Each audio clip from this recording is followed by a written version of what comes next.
China and Africa. One is the biggest developing country in the world. The other a continent hosting the largest number of developing states. When these two come together, huge opportunities can arise. China became the largest trade partner of Africa as early as 2009. Bilateral trade volume grew to exceed $220 billion in 2014. Over 2,000 Chinese enterprises are now investing in African energy, power, and infrastructure development. None of these achievements could have been realized without financial cooperation. Africa is a place of huge potential, where development of all sorts is greatly needed. But that takes money, and that's why financial cooperation between China and Africa is so important. Underdeveloped financial systems in Africa cannot meet accelerating economic growth.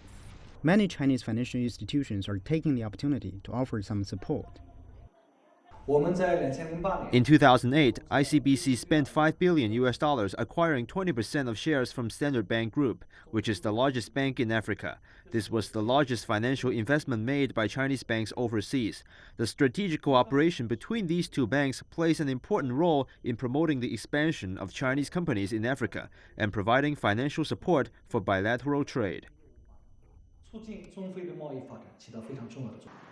Financial cooperation between China and Africa started as early as 1985, when PBOC initiated cooperation with Africa Development Bank.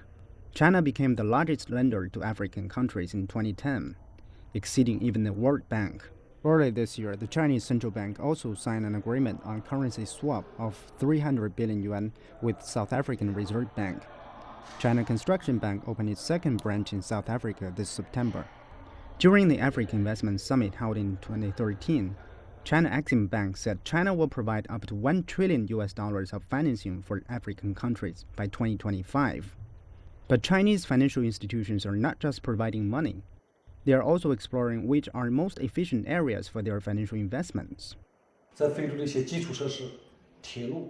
Infrastructure projects like railway, road, power, and telecommunication require lots of investment. But most African countries are not in a position to finance these projects on their own. We provide financial support through equity participation or direct loans, which are of great interest to Chinese investors. From providing direct financial service to matching the right projects to the right investors, financial cooperation between China and Africa has gotten off to a good start. As the benefits of enhancing financial partnerships gradually become clear, more institutions will follow suit to provide much-needed support for the African continent. Liu Xinqing, CCTV, Beijing.